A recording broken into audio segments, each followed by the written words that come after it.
So let's do a quick revision what we did last week. So we did 7:11 to 7:17. So let's start from 7:11. Okay, I can see Divya Mataji on the top screen. Hare Krishna. Hare Prabhu. Krishna Mataji. Yes.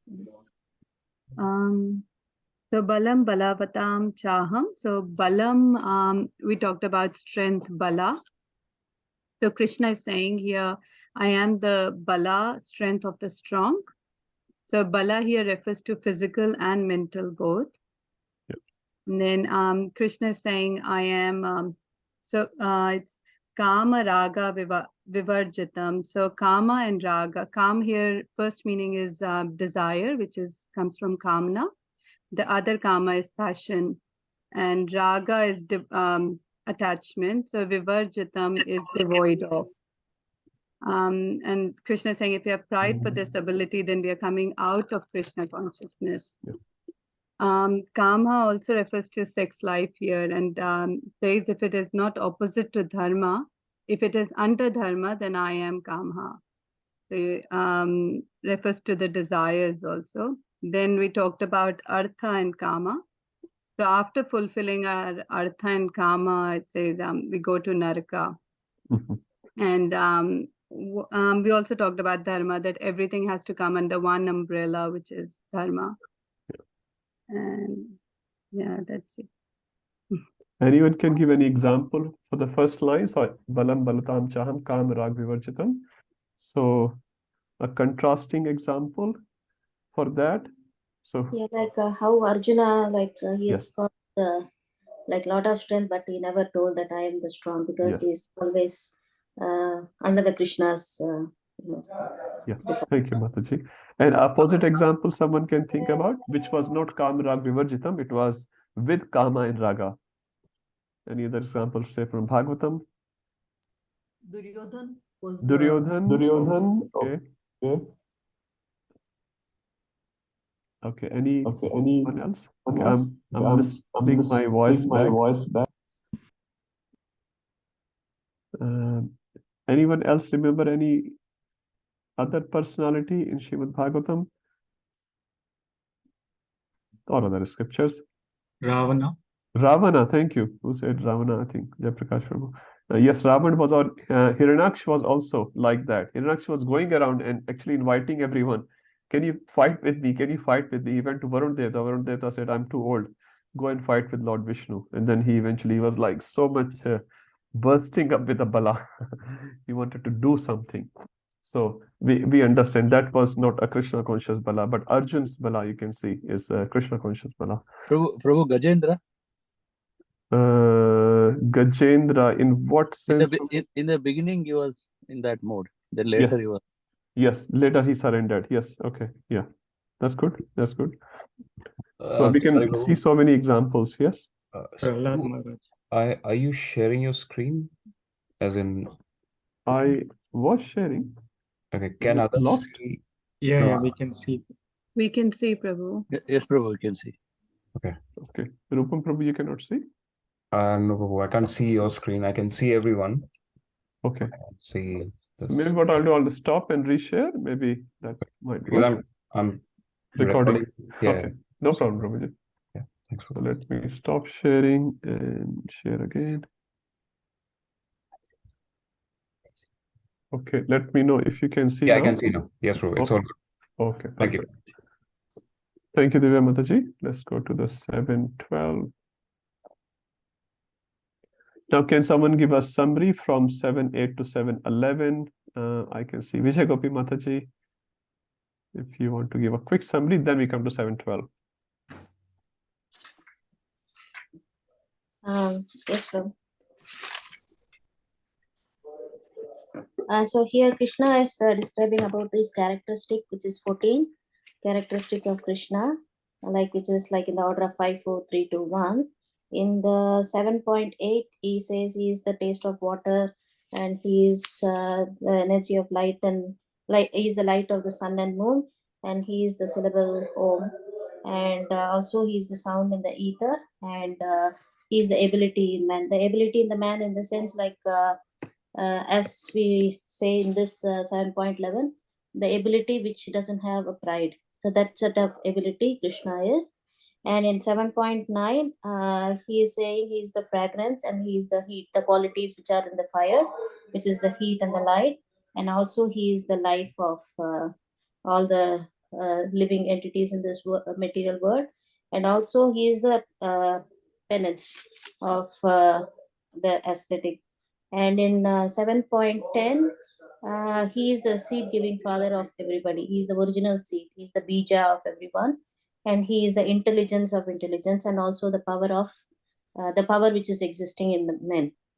And in 7.11, as we said here, he is the balam, which is without the desire and attachment. And like which is without the passion and the attachment. Thank you, Mataji. Then what's the practical application of these 14 examples which Krishna is giving? So we can remember Krishna in each and every, 24/7. Yes. So it's not like when we go to temple or, when we open Srimad Bhagavatam, we remember Krishna. We can remember Krishna in so many places. Once Radha Govind Maharaj was telling in his own class, some example, one man was saying, why we can't see Krishna? And Maharaj said, why you can't see Krishna? Krishna exists so much, you can see Krishna everywhere. So a devotee's vision is so different. He cannot forget Krishna. And a non-devotee vision is, I don't know how to see Krishna. There is no Krishna. Show me God right now. And those sort of arguments. So practical application for these examples is we can remember Krishna even while drinking water, looking at the sun or moon, looking at a very strong man or very austere man or a person. We can remember Krishna anytime. It's up to us if we want to remember Krishna. Krishna is giving so much facility. Thank you, Mataji. Very nice summary. Maybe I can move to Madhuri Mataji for 7.12. Hare Krishna, Prabhu. Hare Krishna, Mataji. So in 7.12, Krishna says that all e chaiva satvika bhava. So all which is in goodness, satvika bhava, rajasas, which is mode of passion, tamasas is mode of ignorance, matta evetti tan vidhi, in everything is lies in me, and natva aham teshune te mai, but I will not be under any modes of nature. So what he says is like all the modes are coming from me, but I am not in them, meaning Krishna is Krishna is not under any modes of material nature. Like for example, Krishna takes birth, but it will not be under his like he is not under the modes of material nature, but it is his desire to take birth. So similarly, and desire and his wish. So even if he is taking birth in the material nature, it will be as per his desire and as per his control. And Krishna is independent of material nature. So it is a contrary like. Yeah. Now it's a very important verse. Later on when we're discussing the latter part of 7th chapter, we'll come back to this verse and we will see how people's opinion, normal people's opinion, differ from this particular verse. They make Krishna as material object, but Krishna in this verse clearly saying, Natva aham teshu te mai. They are in me, the modes of material nature are in me, but I am not in them. So we'll come back to this verse a little later. Thank you, Mataji. We have Rupam Prabhuji, 7.13. Prabhu, sorry, Prabhu. What is the relation between 7.12 and this? Sorry, 7.11 and 12. Okay, so whatever examples we have discussed here, that can come under different modes of material nature, and Krishna is sort of proving his superiority over the modes of material nature through 7.12. So, okay, so Prabhu, one more point is like all the characters we were reading are characters of the Lord, which are para and apara. Right? So para is transcendental, apara characteristics come under the material nature. Am I right? So the that's what we discussed in last week. So examples which we discussed, this is proving the Krishna's present around us, and the word which Chaitanya Charan Prabhu uses, immanence aspect. So there's a transcendental aspect, there's an immanence aspect. Transcendental means one, the Lord who lives in Golok Vrindavan, in Vaikuntha Loka. And immanence aspect means the Lord who lives with us within the material realm. And although he lives within the material realm, but he is not under the material realm. He is above, although he lives there. Like when we are living and the Lord is living, it's a huge difference. When we are living, we are under the modes of material nature. But when Lord is living, he is not under the modes of material nature. Rather, he is saying, they're all my manifestations. So they're minute particle of my energy. Is it okay, Prasannatma Prabhu? No, bro, I didn't understand this, bro, actually. Sorry, bro, I didn't get this 712 and the connection with 711 still. Okay, so 711, you can say, Prabhuji, 79, 78, 79, 710, and 711. They are the 14 examples Correct, of bro. Krishna's immanence aspect. And Yeah. then finally, 712, he is saying, they are all under the modes of material nature, but I am not under the modes of material nature. Okay. Yeah. And now in 713, he's saying, now how to come out of this? No, actually, that is 712. And he's just re-emphasizing Tribhir Gurmai Bhave, which will be done by Rupam Prabhu. So I'll let him do it. And then in 714, he will say how to come out of it. So which comes under which mode and all, it's not required. No, only that's 14 characters, whatever discussed. 14 examples, we should say, rather than examples. characters. Yeah, examples of Krishna's presence around us. So How those we can- fall under goodness, passion, and ignorance. Yes, Prabhuji. Okay. Yeah. Okay, bro. Okay, Hare Krishna.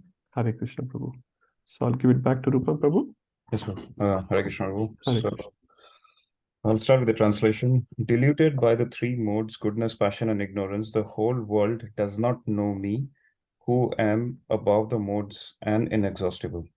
So, bro, starting with the relation in 12, we saw the strength or the impact of three modes of material nature. Here we will hear the Krishna says what to do to get out of these three modes of material nature. So he starts by saying Tribir Guna Mair Bhaver, which is all these three gunas, three modes of material nature. Ebe Sarvam Idam Jagat. So this Jagat is covered by all these three modes of material nature. And Mohitam Nabhi Janati. So everyone is deluded, everyone is under their influence. And then lastly, he says, Mam ek ebhay param avyayam. So here we saw that although these three modes of material nature is from Krishna himself, but he's not under the three modes. He's not impacted by him, by these three modes of material nature. So the two words which you said are important here is avyayam, which is the which can further be understood in two aspects. One is unperishable. Krishna will never get perished, and also it's from the time aspect. So time and space aspect. So Param is the space, Avyaya is time. Avyaya is time. Yeah. Param is space. Yes, Param is the space, Prabhu. Param is space. Yeah. Okay. Yeah. Yeah. So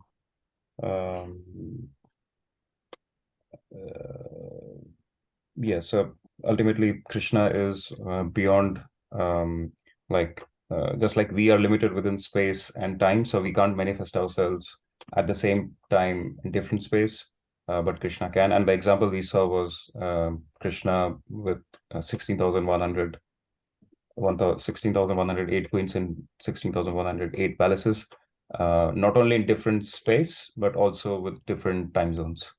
So that's an example where we can understand that Krishna has that ability to expand himself, and he's Avyayam.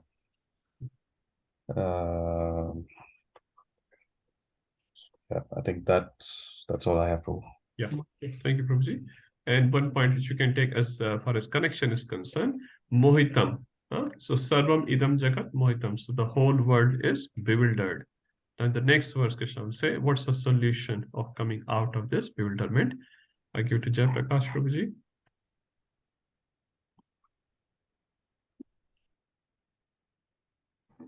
Hare Krishna, Prabhu. Hare Krishna. So, translation is this divine energy of mind consisting of three modes of material nature is difficult to overcome, but those who have surrendered onto me can easily cross beyond it. So we discussed Daivi Hi Esha. So we are discussing like Durga Devi is considered like she is the one superintendent of this material world. So under her direction, all these material modes of nature are controlled. And she is also be discussed like transcendental Divyam, because she is kind of doing service under the guidance of Lord Krishna only, because she is the one who is bewildering the living entities under the Maya. And we discuss some examples like if you are looking at the material world with a tinted specs, like we see always the world with the kind of a based on our perception. Similarly, based on the material modes, one's one's nature to perceive the uh, world around, it's always based on their guna. Guna is also kind of a rope. And one of the example I think we keep hearing from Prabhupada's lectures is like a ferry wheel, like which goes around. And like even if a person is on the top of the ferry wheel, even though it feels like he's on the top, but he's still bound by the modes. So I mean, so he's still in within the ferry wheel. So material world is similar to that. So unless until one comes out of it, the only way of coming out of it is surrendering to the Lords by doing devotional service, and yeah, all the devotional 9 types of devotional service. So with Krishna's grace only we can cross beyond it. Also, we discussed like Durga Devi. There are two aspects. One is the people who are not devotees, who kind of when approach Durga Devi for the material opulences, she will be happy to provide them, but the only thing is they will again get into the clutches of the Maya. That way it becomes very difficult for them to cross over the material nuisance. But whereas the devotees, she facilitates so that they can get over these once she understands like they are doing they are surrendering to the Lord. So she helps them in one way to get over the material modes of nature. And guna is also like a rope which binds a living entity to this material world. So even if one is in sattva guna, which is considered good, which will eventually lead one to happiness, but even that one need to go over it, because even that is a kind of a binding. So I think the only solution what it has been mentioned here is prapadyat. Like one need to surrender, and yeah, otherwise they will be under the illusion, the mayam etam, the illusory energy, which is again comes from Krishna through Durga Devi to put under illusion. So only prapadyante we can surrender the devotional service, and gradually once Krishna's mercy flows down, one can overcome those material modes of nature and transcend them. Thank you, Prabhuji. One quick example which we discussed last week in terms of Mam Evye Prapadyante. So we discussed one of the example is Sanatana Goswami, like when he took the shelter of Chaitanya Mahaprabhu, and also I think I don't remember correctly, but we mentioned like even he approached Lord Shiva, or like he to getting out of taking the shelter of Krishna. So that was one of the example I could remember. Sanatana Goswami did not take shelter of Lord Shiva. One of the other devotees we hear the past. Vallabhacharya. So yeah. And what did he ask to Lord Shiva? What is dear to Lord Shiva? Please give that to me. So Shiva gave the Srinathji's idol deities. Yeah. So give me the best thing which you like, and then he gave the Krishna deity. That's so nice. So that's what we should ask Lord Shiva or Durga Ji, not that what I want. If you really want to give me your kripa, give me your mercy, then give me what you like the most, and then they will give the best thing, which is Krishna's devotion. And also we discussed example of Tommy. Anyone remembers Tommy?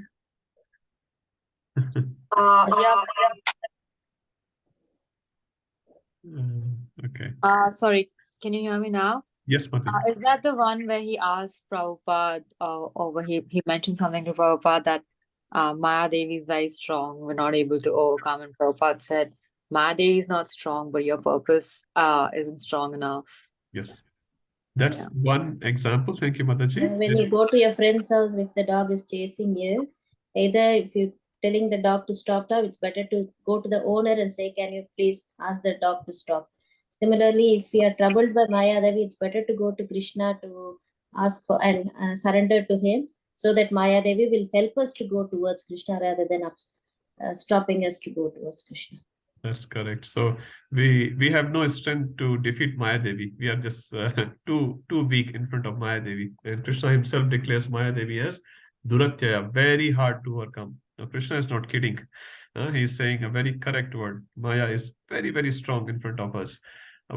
We are very, very low. But if we take shelter of Krishna, then Krishna can tell Maya Devi, okay, don't attack this particular devotee. He's very nice. And then Krishna will not bother you. He will bother everyone else, but not you. So it's our relation to Krishna which will save us from this dog, from this Maya Devi. Not our strength. From our strength. One more example, I just remembered once Prabhupada was asked, will you ever fall in Maya? What did Prabhupada say? Never. And devotees were like, well, very nice. Prabhupada is like that. Next morning, he was praying to Radha and Krishna deity and saying, may I never fall into Maya. Prabhupada was praying in front of the deities. And the disciples said, but Prabhupada, you said you will never fall into Maya. And Prabhupada said, because I am praying to Krishna, I will never fall into Maya. So Prabhupada was sort of proving in humility, I don't have strength, but because I'm praying to my Lord, Lord is giving me strength so that I do not fall down. So it's not our strength. We are able to do something. And that's why we should never become pride on any, even Krishna conscious achievements. It's Lord's mercy we are able to serve the Lord or his devotees. He's facilitating, he's giving the intelligence, he's giving the skill sets. We are not able to do. We are just too small. Maya Devi just slap, little slap, not even full slap, and we'll fall down into Maya, left, right, and center. So it's till the time we have connection with Krishna, that will save us from Maya. Okay, nice discussion. Let's move forward to 7:15.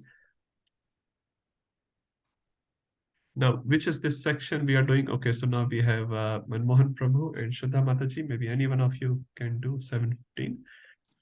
With a bit of a connection from 7:14. So Prabhu, don't remember a lot. I don't have many notes. It's a very long verse, but I'll try from whatever I remember. So the connection is that Krishna is saying in the previous word that you can get over or cross my material energy if you surrender to me. And we discussed like the surrender as well in brief. You said it will come in like following chapters, how to surrender. I think kind of we did touch on this shloka, anukulasya sankalpa pratikulasya varjanam. So 6 processes of surrender. Not going into details, as you said, we will be discussing that in the following chapters. Then the next thing was, so in this verse, it is Krishna is saying, who are the 4 kind of people who do not surrender to me? So in the previous verse, Krishna is saying, if you surrender, then you can cross. If you don't surrender, then you can't. And these are the 4 kinds of people who do not surrender. But one Prabhu, just I'll stop 1 second. Just add one thing. So as Prabhu just said, these are the 4 kind of people who do not surrender. So now actually the rest of the chapter, majority of the rest of the chapter, we are going to read about who surrenders, who do not surrender, who surrender to Krishna and who do not surrender to Krishna, who surrender to demigod and who surrender to impersonal conception. So actually the rest of the majority of this chapter now will be taken by this topic, surrender, prapadyante, which Krishna has discussed in the previous verse. So if you remember the prapadyante word, we can just relate the whole chapter. So now we're starting from who do not, what you should not do. Many times when we say, you should not forget Krishna and always remember Krishna. So who do not surrender, what you should not do. Even if you go to NOI, first Rupa Goswami will tell what you should not do, and then he will say what you should do. So this is the not one, and then the affirmation will come in the next one. Thank you, Prabhuji. Please continue. So I won't go into a lot of details about all the 4 classes because I can't remember, and That's I okay. have notes. That's okay. You have Shraddha Mataji to help you. Sure. I'll add in the last one. Sure. The Mudas is the first one, which is the foolish, grossly foolish person. And the example is giving the hardworking ass who's carrying all the load of his master.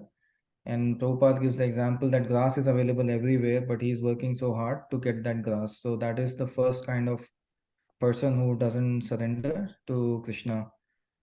Again, a lot of points might be there. I'm just touching. Okay, So let's the quickly second one expand is on it before we go to the second one. What's the other example Prabhupada gives in the purport of Mudha? So Prabhuji can... Swine. Swine. Yeah, swine means Pig. Yeah. So he is also one of the Mudha, which Prabhupada writes in the purport, because he eats the night swine, Prabhupada writes. Very poetic word. Thank you, Mataji. And another word which we can go before we going to the second category, Dushkritana. What does Dushkritana mean? these are the miscreants. Miscreants, thank you. So Dushkritana. Kriti means to do something. Dush means dusht. Badmash, naughty, mischievous, Dushkritana. So these are all Dushkritanas. Now within Dushkritanas, 4 categories. So Prabhupada discussed the first one. And Mudha, now again, 2 examples we know: ass, donkey, or hog, or swine. How do they relate to us, a human being, Mudha? Because we don't call Varaha as a Mudha. Okay, he's an example, but how does it relate to us, human beings? Who are these human beings who are called Mudhas here? So they are wasting their valuable time in unnecessary labor. Yeah. When Krishna has created food for everyone, or the necessities of life, and they are wasting this golden opportunity. The human life is to use to actually gain the knowledge and get out of this material world, and they are wasting the valuable and precious time to actually earn the living or material things to make their material life more comfortable. Yeah, so earning living is not wrong, but atyahara prayasascha, not atyahar, not too much over endeavor. Day and night you are just working, just to expand your bank balance, for example. So are we mudhas? Sorry, I'm asking a generic question, not specifying anyone. So the acharyas explain, actually, I'm just repeating the words. We are all mudhas partially. Many times when we're trying to expand ourselves materially, too much, I'm talking. So enough endeavor, Prabhupada says, 6 to 8 hours of work, you'd work, and rest of the time, whatever you get, you have to spend for Krishna.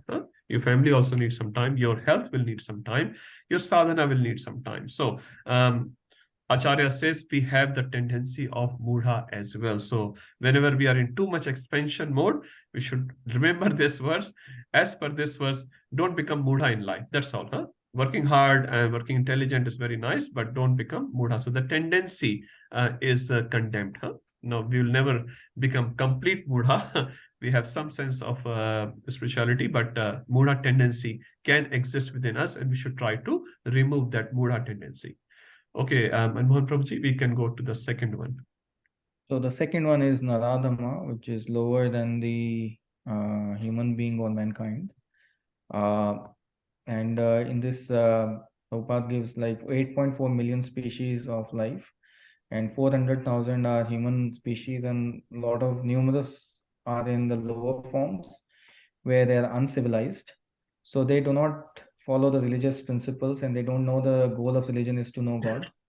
So they are considered as uncivilized, lower form of human life, where they're again not utilizing the opportunity of this life to get the knowledge and get out of the material cycle of repeated birth and death. And the example one is given that when the child is in the womb, he prays to Krishna that give me another opportunity, I'll come out and do my duties, religious duties, and follow the dharma. And then as soon as he comes out, he's attacked by Maya.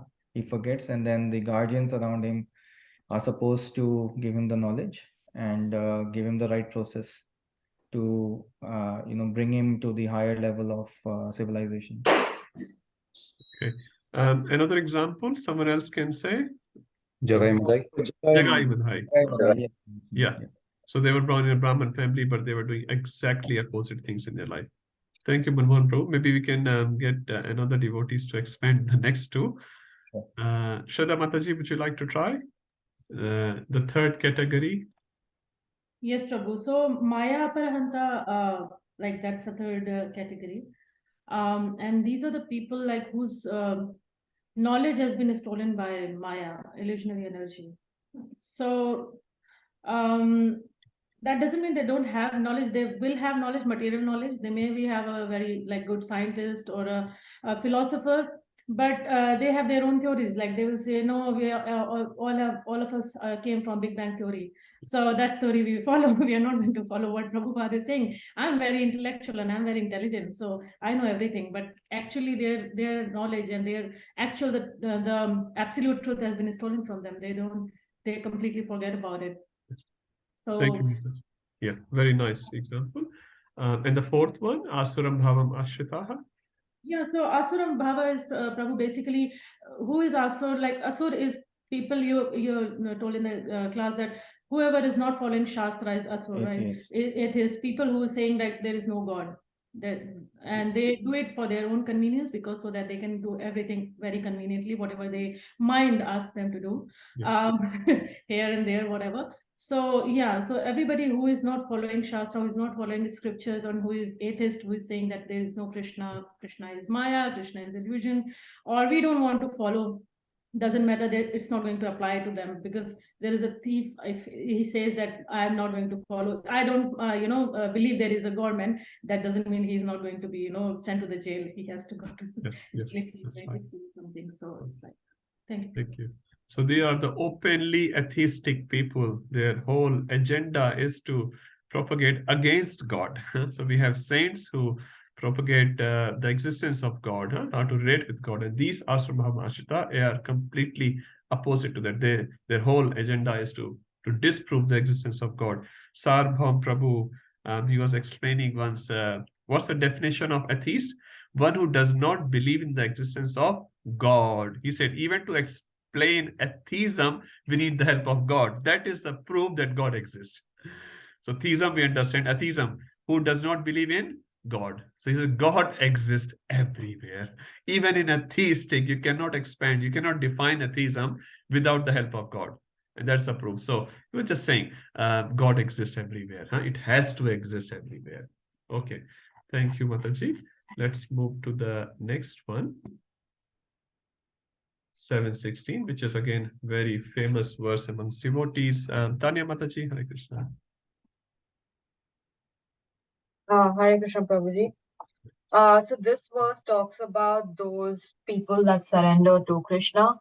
So the word used for them is sukritna, which is the opposite of dushkritano. So the first kind of people are artho, the distressed people. So the example that you gave or that was discussed was Draupadi and Gajendra. The second types of people are jigyasu, the ones who are curious. So the example for this was the sages of Nemi Sharanya. The third example, the third class of people are artharthi, that is the ones who want money. And the fourth class of people are jnanis, the ones that are always in search for knowledge. So these are the four classes of people. Yeah. And the example for Artharthi and Jnani? I think Jnani is Dhruv Maharaj. No? Dhruv Maharaj is Artharthi. So he went to Krishna or Vishnu for earth. Oh, yeah. I want a bigger kingdom. That's sort of and Jnani? I'm not sure. Okay, no worries. Mahavasu Prabhu or Bhakti Vijaya Mataji can help. Jnanis who are in the quest of knowledge. Yes. They just want to. Yes, Mataji. So what's the example? We discussed two examples last week. It was Sukadev Goswami and four Kumaras. Four Kumaras. Thank you. So four Kumaras and Sukadev Goswami, both initially in the Leela at least, they were Jnanis. They were not interested in bhakti, doing devotion to Lord. But later when they got in touch with devotees, Then they became great devotee. They are Mahajans. Okay, so these. So Chaturvidha Bhajan, Jana, Sukritana, Arjuna. So Sukritana, as Mataji said, is the opposite of Dushkritana. What's the other definition of Sukritana? A simple one, practical one. Not favorable to Krishna consciousness. Not favorable or favorable?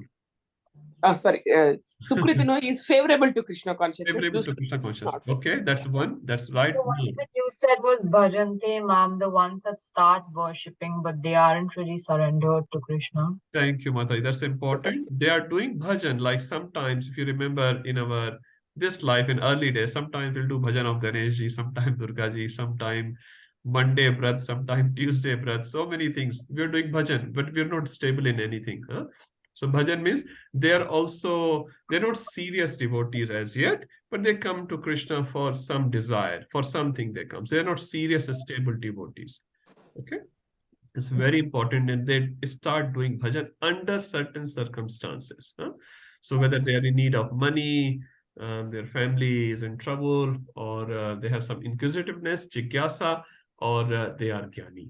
So there are 4 categories. Let's see 717 what Krishna says about one category, which is jnani, obviously. So we move to Ujjwal Rasa Prabhuji or Akhand sorry, Ujjwal Rasa Mataji or Akhand Rasa Prabhu, any one of you.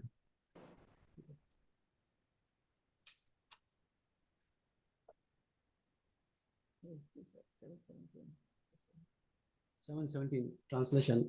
Of these, one who is in full knowledge and who is always engaged in pure devotional service is the best. For I am very dear to him, and he is very dear to me. He is dear to me. So basically, here Krishna is outlining who is the best person whom he likes, and that person also likes him. So out of the 4 categories, Jnani is the one who is always seeking knowledge about Krishna with single pointed focus. Such person Krishna likes the most, and he is very dear to him, as well as he is also dear to the devotee. Yeah, I think that's what I got, Prabhuji. Thank you, Prabhu. So what does Tesham refers to? All the Prabhu has said, I'm just expanding so that we remember. What does Tesham refer to?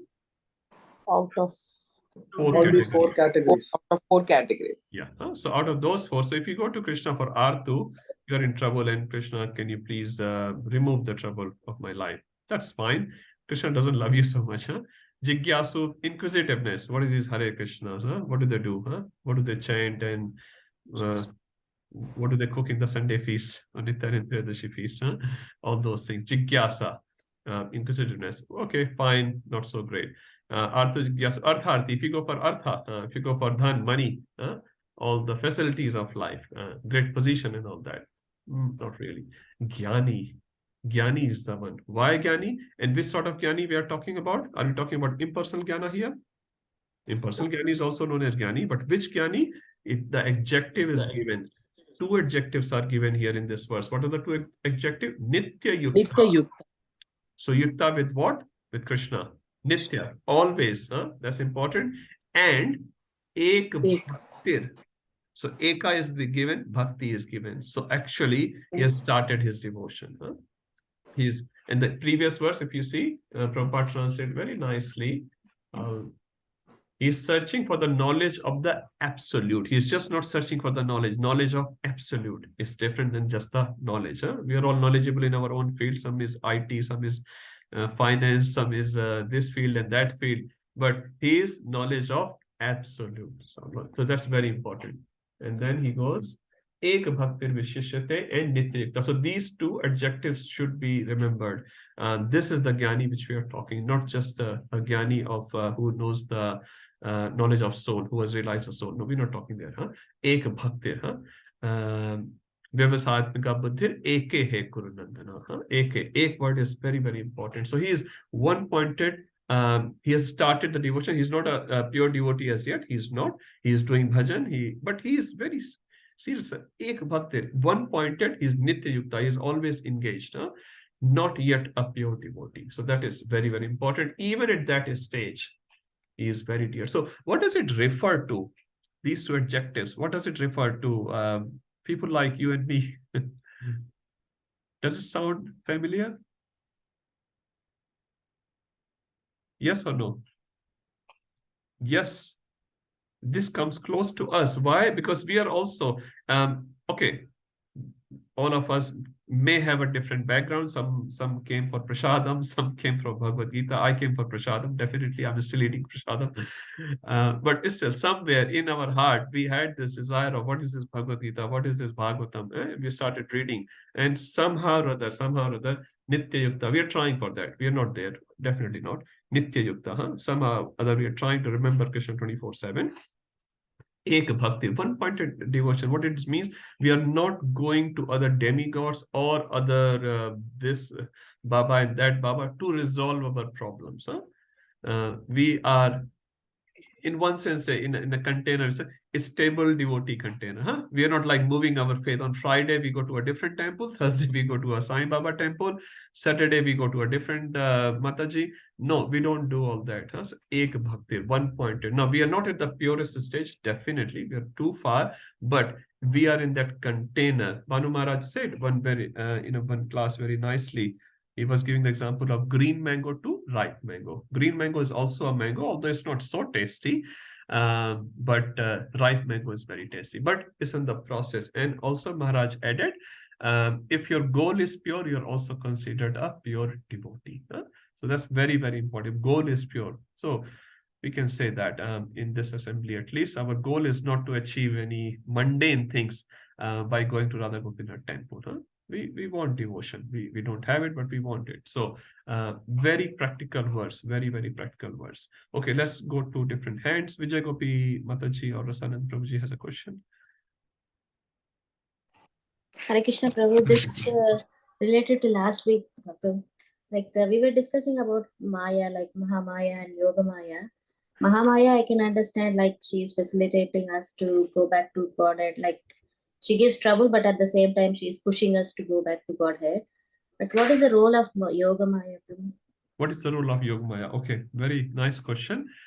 Just to start with, have you seen a coin? We have a head and tail.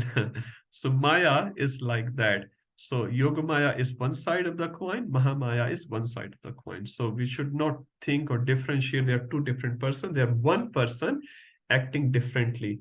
Like a simple example is Prabhupada gave a high court judge will act as a judge. All the IS officers and police officers will come and go down to this judge. And when he goes back home, his grandkid will be riding on his back. Chal ghoda chal. So same person acting differently in two different places. That's the first thing. So Subhadra Maya acting in spiritual realm as Yogamaya and in material realm as Mahamaya. That's one thing. Now, the role of Mahamaya, as Mataji said, is to elevate the jivas, definitely elevate the jivas so that they can come from the lower modes to the higher mode. Now she's tough, she's tough, but that's what her job is. The job of a tutor or teacher is to elevate the students. That's the real job. So when they come in, they have, say, limited knowledge. When they go out, they pass out of the school or college, they have a lot of knowledge. So this the teacher facilitates. So Mahamaya is doing that. Now, Mataji's question, what is the role of Yogamaya? Very beautiful question. Actually, it's a Madhurya question. It's a sweet question. The role of Yogamaya, if you have to say in one line, is to facilitate the intensity in Krishna's pastime. So she facilitates the intensity. I'll give you one simple example, Mataji. Now, Krishna in the same chapter, I think 727, he says, Vedaham samtitani vartmanani charjun bhavishchani cha bhutani mam tu vedana kashan. Krishna says, I am the knower of past, present, and future. Krishna knows everything, right? And his knowledge of knowing is not only in 2022 is like that. 2023, he will be same. 2022, he was same. 2021, he was same. And 2050 and blah, blah, he will be same, right? He will be knowing everything all the time. Now, when a sweet example given by Rupa Goswami, Nectar of Devotion, later chapters, not what we call in Bhakti Shastri. I'll cover that. There are multiple examples actually in Bhagavatam as well. So Krishna is playing with his sakhas. His sakha comes. he closes his eyes, blindfold the eyes. We used to play Lukachipi when we were young kids. Maybe you will also play with your grandkids or kids. Lukachipi, we'll hide someplace, hide and seek, I think they call it. So Krishna's eyes are blindfolded. And then one Sakha comes to Krishna and he says, open your mouth. Krishna opens the mouth and he says, I'm going to give you something eatable. Now you have to tell me what it is. Now Krishna thinks it must be a Rasagulla or Sandesh or Barfi. He opens the mouth. And now Sakha puts in his mouth. You know what he puts? Sakha puts in his mouth? A flower. And when Krishna starts chewing it, oh, it's very bitter, and he just spits it out, and he says, oh, you feed me flowers. Now, just analyze this situation. Rupa Goswami is doing that. Did Krishna not know what is going to come to me? As Vishnu, he would say, Are yaar, what are you going to give me? I know everything. It's not rasgulla, it's a flower. Now, will the Leela continue like that? No, Leela will stop there. So, Krishna, under the Yogamaya, which only Krishna has made Yogamaya as well, under the Yogamaya's direction, Krishna really, for that moment, does not know what the Sakha is going to feed me. That increases the love between Sakha and Krishna, isn't it? Otherwise, Krishna will always say, Maya, you're going to bind me? You don't know me? I'm Supreme Personality of Godhead. I have a Virat Rupa. Let me show my Virat Rupa to you. No, Krishna doesn't do that. Krishna is a small baby, and to increase the intensity of love of Mother Yashoda, he stays as a small baby. But when Putana comes, the same small baby does not come under Yogamaya. Oh, I'm very scared of this lady. She's very big. She's very dangerous. No, Krishna does whatever is needed without increasing his size, without calling for Sudarshan. It says in Krishna Leela, in Vrindavan, Braj Leela, is so sweet. Krishna never used any weapons. Sometimes he used his teeth. Sometimes he used a slap to Keshi. Sometimes he put his hand in the mouth of Bakasur. He does not use any weapon. He does not increase his size. Well, Putana was, it says, 1 yojan tall, which means 18 kilometer tall. It's quite tall, isn't it? We are not even 18 meters. Today I went to swimming with my boy, and he was looking at the other side of the pool. It was 2 meters, quite deep. And he said, who can stand there? I can't. I said, even I can't. I'm only 165 or something. So 2 meter long humans don't exist. I said, only demigod can probably stand there. And then he mentioned very nicely, and maybe Satyuga people can stand there. I said, you are right. Because Satyuga people was 1,000 feet tall. He's right. And then 1,000, it became 100. And then from 100, it became 10. So different yugas, different expansions are there. But the point is, Yogamaya facilitates the Leela, Mataji. It increases the intensity between the devotee and Krishna. And if Yogamaya will not exist, the Leela will not take place. Mother Yashoda asking Krishna, are you hungry? And Krishna will say, me hungry? I am the owner of everything. Why I'll be hungry? Now Krishna says, Maya, I'm so hungry. I'm so hungry. The lunch got over very quickly. I've been hungry for so long. And Mother Yashoda's love is just coming out. And she said, Lala, just quickly wash your face and come, the prasadam is ready. And they run for prasadam. And Krishna and Balram sitting with Nanda Maharaj, taking nice prasadam made by Yashoda Maya. And they eat a lot. And then Krishna said, Maya, makhan bahut acha hai. I love this makhan. And the other gopi is listening. The whole Leela gets facilitated by Yogamaya. Okay, I can go on and on and on. There's so many Leelas. Without Yogamaya, the Leela will not happen. Is that okay, Mataji? Just a small. Thank you, Prabhu. Thank you so much, Prabhu. Okay, thank you. Thank you. Okay, I think even the verse number 25 in this chapter also talks about Yogamaya. Yes, okay, we will talk about that. Yes, yes, Prabhuji, you're right. Thank you, Prabhu. See, Prabhu is reading so nicely. Okay, go back to Rupam, Prabhuji. Yes. Yes, Hare Krishna Prabhu. In 17th verse, we have seen that out of the 4 different types, the Gyanis are considered as the topmost, the best.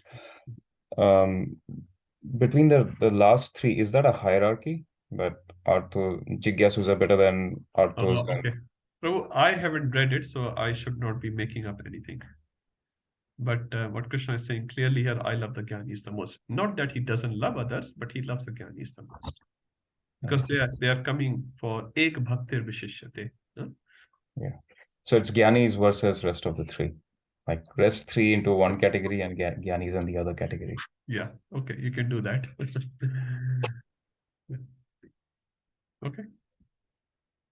Sakhi Radhika Mataji. Hi, Krishna Prabhuji. Hare Krishna. Prabhuji, this is regarding the question last time Rupam Prabhu asked. So I was hearing the question was that when we have family members who are worshipping different demigods like that. So I was hearing Bhakti Rasamrit Maharaj, and somebody asked a similar kind of question, but the way they asked was like they are degraded like that, and who are doing demigod worship. And Maharaj said that we might feel like that, but the thing is we have been doing those punya karmas, we have been there, and now we have come to this. So we should always understand that they are where we were before, probably like that. And also in the Brihad Bhagavatam, the first part where there is this Brahman who is a devotee of Kali Mai, and then how Kali Mai herself guides him to, how eventually he comes to Gopkumar. So, and at the same time, we also hear and we also read that where whosoever you worship, you go to their lok, and you are in the material world if you are doing demigod worship and all that. So I was just confused to understand that sometimes by doing demigod worship only, people come to Krishna consciousness. So, and at the same time, there are also instances that they are here in the material world itself. So is it what is the intention behind? If they are going with the right intention to even Durga Mai, she'll go, or any other demigod, they will take them to Krishna. I just wanted to understand that. Okay, nice question, practical question. So I think the question is, how do we differentiate between the demigod worship who leads eventually to Krishna worship, and sometimes it keeps you in the material world? How do we sort of differentiate these two situations? So very clearly, I think last week we were discussing about Sakapat Kripa and Nishkapat Kripa. Huh? So if you're going with pure intention to please this personality, say Lord Shiva or Durga Ji, and you say, you give me what you like the most. One example, then they will give what they like. Now, if I tell them, Shivji, I want a gold palace, a golden city. Shivji says, okay, that's what you want, I'll give you that. Huh? So it's up to our desire what we ask them. But if you ask Bhakti, like Dhruv Maharaj in Srimad Bhagavatam, 4th canto, when he went to Kuber is a demigod. And what did he ask Kubera? He said, give me Bhakti to Vishnu. Now you will think Dhruva has already seen Vishnu. Kubera is a demigod, but he's still asking.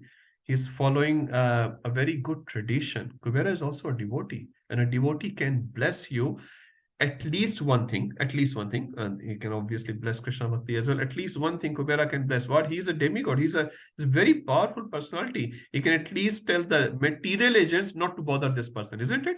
That's a great achievement. Our mind is always agitated. Who's the god of mind? Moon. If you pray to moon, our mind should be peaceful and not be too much restless, so that I can worship Krishna. Moon can help us. Now, we should not say, moon, moon, moon, please invite me to your loka. I also want to share some glasses of somrasa with you. And moon will say, okay, you can do that as well. Huh? So it's very clear what our intention is. And with that intention, if we approach the demigod, all the demigods are bhakta. They are sakam bhakta. They are mixed devotee, but they are devotees. And that's why they are glorified. Lord Vishnu comes on their call. You see, many times in Bhagavatam, in 8th canto, you see they approach and Lord Vishnu appears in front of them and helps them. When they die under Sumeru Parvat, Lord Vishnu again comes and put them all on the Garuda and fly with them.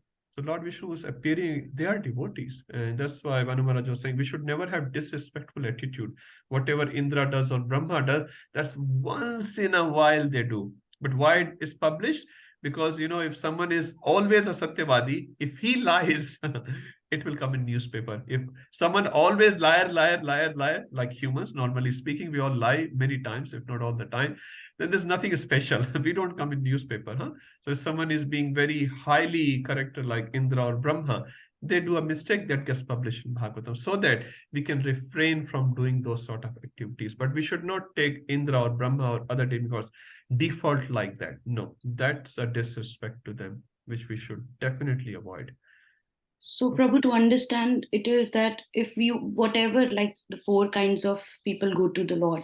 So even if whatever intention it is, but if you go to the Lord, you get pure devotional service. But Eventually, yes. Akama sarvakama va moksha kama udardi tivrena bhakti yogena yajeta purusham param. You have akama, no kamna, sarvakama, like Dhruv Maharaj, sarvakama, moksha kama, you have kamna for liberation, go to Lord Vishnu. Tivrena bhakti yogena, and do bhakti with too much tivrata, too much acceleration, too much intensity. Tivrena bhakti yajeta purusham param. But you should worship param purush. That's what it is. You go to Vishnu for anything. It doesn't matter. Kardamani went to Vishnu. I want a wife. No problem. You know, any intention. Dhruva went to Vishnu. I want kingdom. No problem. So what Markandeya Rishi, for example, Mokshkami, no problem. Everyone becomes a devotee. The thing is, just go to Vishnu. Don't bother anyone else for anything. You respect everyone. Don't make them your ultimate object of worship. Respecting is one thing. Making ultimate object of worship is different thing. That is only Vishnu, and only Vishnu. And then all So the we can- auspiciousness will come. Yeah. So when we are discussing with like some new person, so we can just directly say that yes, there is, the two types of kripa there, but here there is only kripa. There is no differentiation, but it will take a little For the while. new people, I would say you have to be a little careful, and as we say, don't interrupt their faith. Like not Rather very just new, add Krishna. not very new people who have read, like not new in the way that means who do not have that faith yet, but they are doing something, which I don't want them to stop also. But even what I'm doing, I need to prove my point. So that's what I'm saying. So we can say that. Yes, depending on the audience, you can preach to them. Sure. That you have to judge how much to give them and when to give them. Yes. Thank you. Thank you. Jai Prakash Prabhu. Hare Krishna Prabhu. This is around the pastime where Lord Krishna manifests the cosmic manifestation in his mouth. So Mother Yashoda, when she observes it, like once she gets she faints, she becomes unconscious, right? So again, to increase the Leela, what I heard is like she forgets that pastime so that Lord can enjoy that mother affection. So in this, I think, I don't know whether there are two things happening in parallel. Like one is she is increasing her, like Lord Krishna is facilitating her to forget. At the same time, she is he wants to enjoy the motherly affection, but she is again forgetting.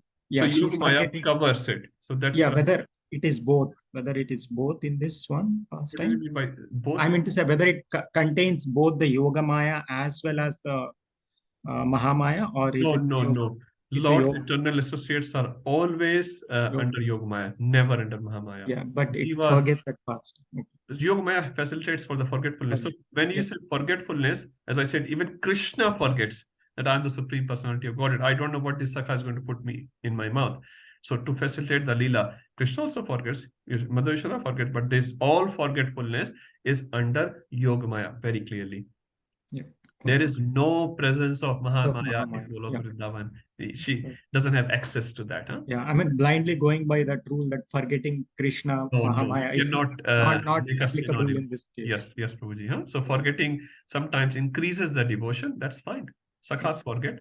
Sakha, kick Krishna with leg. Now, will you do that to your deities?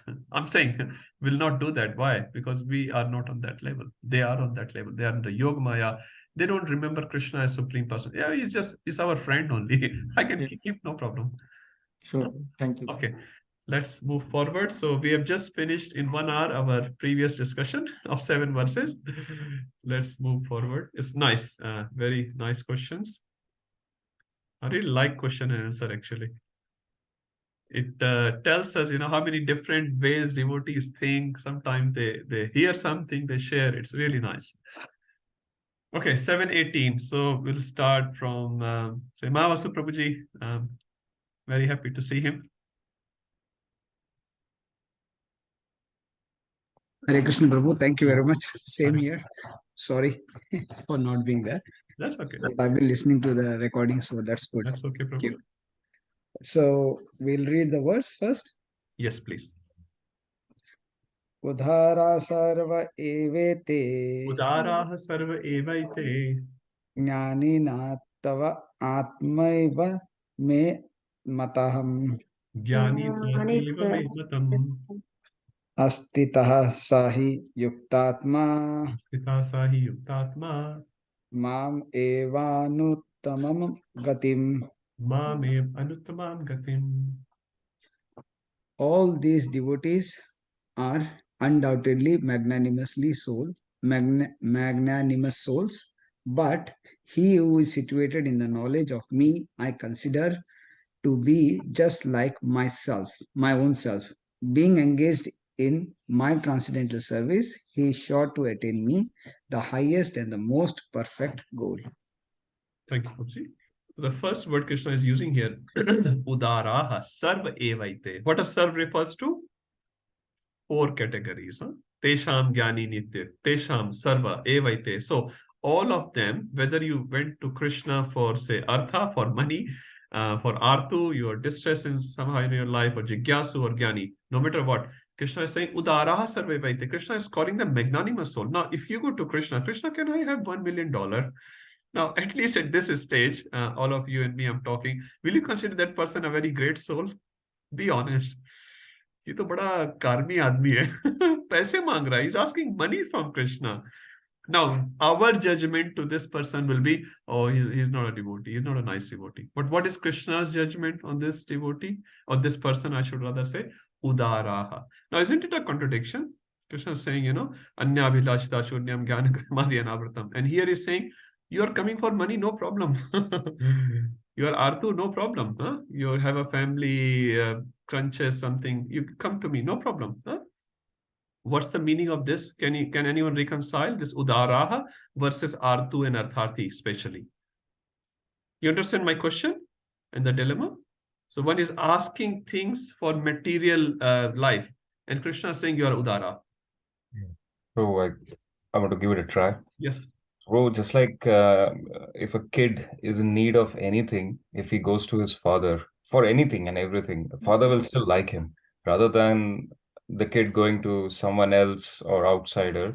The father will always like him, his kid to come to him.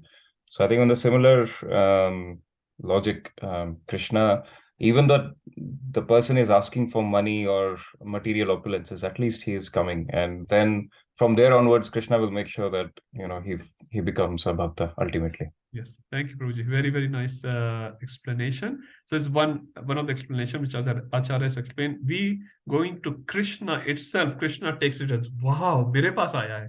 He has come to me. Now, last week we were discussing people in mode of ignorance, they take shelter of violence, for example, or alcohol or drugs. They go into depression. किसी को मार देंगे, दारू पिएंगे, पड़े रहेंगे, life में बहुत problems हैं, this and that. So people do that. Many people do that these days. And actually, I heard in a lecture, depression is number 2nd or number 3rd disease in the world. Every 3rd drug sold in America is related to mental health disease. So America is the most advanced, so-called most advanced country in the world. Every 3rd person taking medication which relates to mental disease. Now, what is this advancement? So Krishna say, oh, you come to me, very nice of you. Sorry, I was saying alcohol and drugs. And people in mode of passion, they take shelter of money and illicit relations. Illicit relations, they will go, both problems say, whom I can bribe and get my work done, or whom I can take shelter of, like that. And mode of goodness people, they take shelter of knowledge. They analyze the situation. It's nice. But someone coming to Krishna, the Supreme Personality of Godhead, is like a kid asking a laddu to his father. Kitne laddu khayega? You've already eaten 16 laddus. I don't give you any more. But if this kid goes to a neighbor, uncle, mere baap laddu nahi deta. Can you give me a laddu? And father will be like, what? My father is not giving me laddu, so can you give me laddu? Father is like, come here, I will give you a bigger laddu. So Krishna loves it. Any kid coming to Krishna, and Krishna just thinks, he could have gone to this person, this drugs and that alcohol, this money. He did not take shelter of those. He came to me. So that's a very nice thing.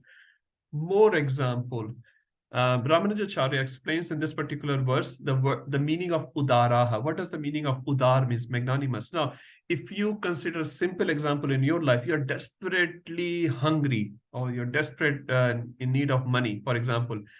Now, suppose you need even say 10,000 rupees or $10,000 and someone gives you $1,000. Will you be very grateful to this person? Yes or no? You're desperate need of money. He did not fulfill the whole thing, but he did share $1,000, for example. Will you be grateful to this person? Yes or no? You're very hungry. Someone gives you, instead of, if your diet is of 4 chapati, gives you 1 chapati, a little sabji. Will you be grateful to this person? Yes, because you're in desperate need of something. Anything which comes in that direction, you'll have it. Thank you, sir. Thank you, sir. Thank you so much for your help. Now, Krishna is in desperate need of something. What is that same thing? Now, Krishna is Purna Bhagavan, but he's also desperately looking for something. What is that? Love. Love. Krishna wants love. Radhanath Maharaj was explaining in one of the classes very nicely. All of us have 2 basic needs. We want to love someone and we want to be loved by someone. We want to love. Love here, Maharaj was saying, service. We want to serve someone. And, as we know, if you don't serve your family members, then you serve dog and cats. That's why people these days buy, or I don't know, how does it work? They have these cats and dogs because humans cheat. They said, okay, at least dog will not cheat me. But we have this tendency to serve. They spend money. Someone was telling recently they got a dog, $5,000 or something. They got a puppy, $5,000. That's a lot.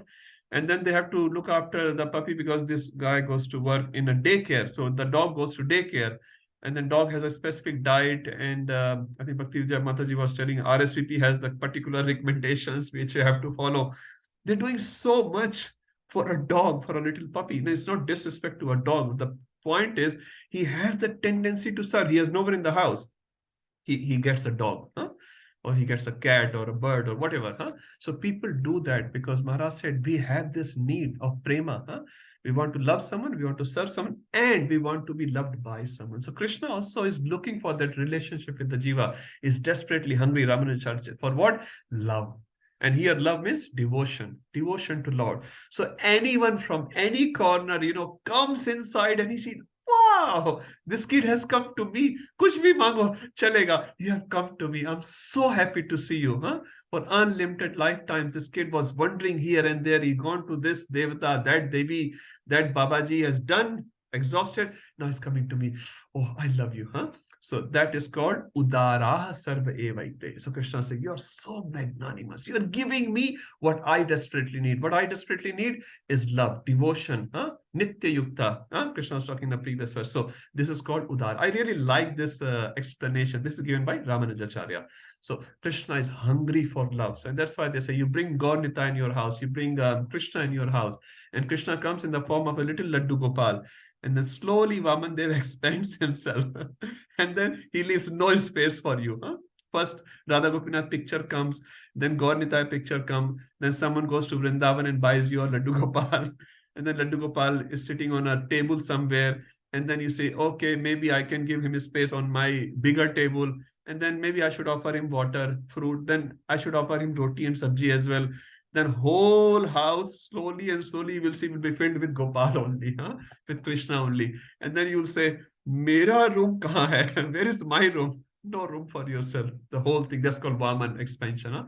Krishna enters in your life like a little Batuk Brahmachari and expand himself. So this is called Udara because he's hungry for devotion and love, which we are as well. So Udara Sab Evaite. But amongst all that, as we read in the 717 as well, Jnani to Atmaiva Mematam. Jnani is like me. Like me here referring to, you love someone, you love your kid. So if your kid gets hurt, the mother gets more hurt than the kid itself. Kid said, Mama, theek hai. Nahi, laga to nahi, beta, laga to nahi. Are you okay? Kid is, I'm okay, Mama. No, now you should not run. Kid is happy to run again. Mama is saying, no, you should not run. You should rest today. What rest today? All my boys, my friends are playing. I should go out, So, Jnani Thvatmim. He's just considering this Jnani very, very close to him. Which sort of Jnani again? Nitya Yukta Ek Bhakti Visheshyate. You're not talking about just the impersonal Jnani here. Asita sahayuktatma mamev anuttamam gatim. So he's sure to attain me, the highest and the most perfect goal. Okay, let's go to Tanya Mataji's question. Prabhuji, the analogy of a father and a child and Krishna and us is logical, but then also aren't we as human beings under the purview of three modes of material nature? But Krishna is above all of this. So why does he need our love? He has everything. So why does he even care about our love? Very, very nice question. Why does he care about our love? Because we are part and parcel of Krishna. Suppose, Mataji, you have your different organs of your body, but one of your finger, for example, you have some pain there, you have some blister there. Huh? So your body is too big in comparison to that little blister, but this is still a part of your body, and you'll do everything to remove this blister from your finger because it hurts. So when one of the boy of Krishna, like all of us, doesn't live with Krishna with love and devotion, and we suffer in the world, actually Krishna suffers in his heart. Not that he is apurna, is incomplete, but he loves us so much, he cares for us. For example, in our house, there may be many ants. For example, one of the ant dies, for example. Do you declare a public holiday in your home that day? Full-time fasting, this and that. We don't do that. But Krishna actually loves that ant or a cockroach or a spider, and also the jivas like us. So although Krishna doesn't need us, but at the same time, father always loves their kids. Although the kid may be a terrorist, it may be a very, very mischievous, naughty kid, but father always loves it. So similarly, Krishna is also missing us in that sense. One Maharaj was giving a class and he was saying very nicely, we were having lunch with Krishna and we said, Krishna, I'll just be back. Maharaj said very nicely, just be back. And then we came to the material world. Now, trillions and zillions of life been passed. Krishna is still waiting. Oh, my friend is just going to come. He just said, I'll be back in a sec. Krishna is missing our association. And then when you go back, Krishna will say, oh, where have you been? And then we will say, wherever I was, I'm never going to go back there again. Enough is enough. Wherever I was means in the material world. Now, Krishna knows everything. But Krishna will say, oh, thank you. Like you miss your friend or family. It's like that. Not that we need them technically, but we need them emotionally. So Krishna is very emotional with us. Prabhu, in that sense, even like, in the material world, like a parent, we may have, a very rich and we have got everything, but still we expect that love from the kid. Yes. If they don't talk or anything, like we just miss that. Similarly, like Krishna may have everything, but, still he wants us to go back to him and be with him and love him. So right. When we are experiencing the same thing here, but, everything is coming from Krishna. So I feel in that way also, yeah, Krishna is expecting our love. You have your, 10 sons or 6 sons. 5 of them are there on the Diwali, but one son is missing. Where is that brother? Where that kid? You'll always be missing the heart. Not that technically you need them, but you feel the absence of that brother or son there. Okay. Yeah, thank you. Thank you, Mataji. Okay, let's move to one thing which I wanted to read in this verse. Very, very nicely, Prabhupada is quoting this on this verse 9,468. Sadhu hridayam mahyam, sadhu ram hridayam to aham. So it's a discussion between Durvasa Muni and Narayan when Durvasa Muni went to in Amrish Maharaj Upakhyan. We all know the story. So Krishna is saying the 68th verse, the devotees are always in my heart. I'm always in the hearts of the devotee. The devotee does not know anything beyond me, and I also cannot forget the devotee. There is a very, very intimate relationship between me and my pure devotees. Pure devotees in full knowledge are never out of spiritual touch, and therefore they're very much dear to me. So Krishna is very disturbed when Amrish was offended by Durvasa Muni, and he's saying, Sadhavo hridayam mahyam, sadhunam hridayam tva aham. Very nice verse, very much related to the 718. Okay, let's move forward. 719, this is another very, very, very, very, very famous verse. Let's read this one. So who would like to read maybe Ujjwal Rasa Mataji? I'm just trying to follow the series on my screen. Yeah, this is also a verse to remember, Prabhu. Verse to remember. Rupa Prabhu is always telling us the right verses. Okay. Bahunam janmanamante. Bahunam janmanamante. Jnanavan mam prapadyate. Jnanavan mam prapadyate. Vasudeva Sarvamiti. Vasudeva Sarvamiti. Sa Mahatma Sudurlabha. Sa Mahatma Sudurlabha. Translation: After many births and deaths, he who is actually in knowledge surrenders unto me, knowing me to be the cause of all causes and all that is. Such a great soul is very rare. Thank you, Mataji. So, very famous verse. Now, why this is famous, you will know now. So, we'll read the verse and we'll sort of attach it with other verses. So, Bahunam Janmanam Ante. So, Bahunam, many, Janmanam, you have taken births. Ante, after that. So, you have taken many, births. After that, what conclusion are you reading? Gyanvan. So, which we are talking 717 and 718. Gyanis, which Krishna loves a lot. So, Krishna loves everyone. The out of 4 categories Krishna loves the most is the Gyani, which is Ek Bhaktir Vishishate. Gyanvan, what do they do? Where do they reach? What is their conclusion? Mam Prapadyate. They surrender unto me. Now, where this word is used, anyone can say Prapadyate or similar word, Prapadyante. We all read it? 714 and 15. 714. Thank you. And Gyanvan word is used in all the verses which we started from 716. So if I just open the 716. Partho Jigyasu Arthati Gyani Cha Bhartashva. And these people, as I said, was what they were doing initially, Bhajante Mam. But after Bahunam Janmante, after passing through many births, what they come down to? Prapadyante. And as Rasanand Prabhuji said, so Prapadyante refers to what? They can come out of the Sansara Sagar, isn't it? Because they have done surrender to Krishna. So, going back to this verse, so after many births, Gyanis who started with Bhajante have progressed and become a very serious devotee because Ek Bhakti Vishishate, they're one-pointed and devotionally attracted to Krishna. Eventually, they come to one conclusion. What is that? Prapadyate, Mam Prapadyate. They surrender unto me. They understand. What do they understand? Vasudeva Sarvamiti. Vasudeva is everything. Now, what is this Vasudeva everything? We'll talk about it.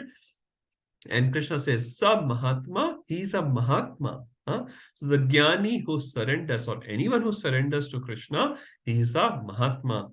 And he is Sudurlabha. So Durlabh means rare, and Sudurlabh means very rare. We have a verse 931 in Bhagavad Gita. Apiche Suduracharo. So Sudurachar, Sudurlabh. Sudurachar means bad action. Sudurachar means very bad action. Durlabh means rare. Sudurlabh means very rare. So this sort of Mahatma is very rare.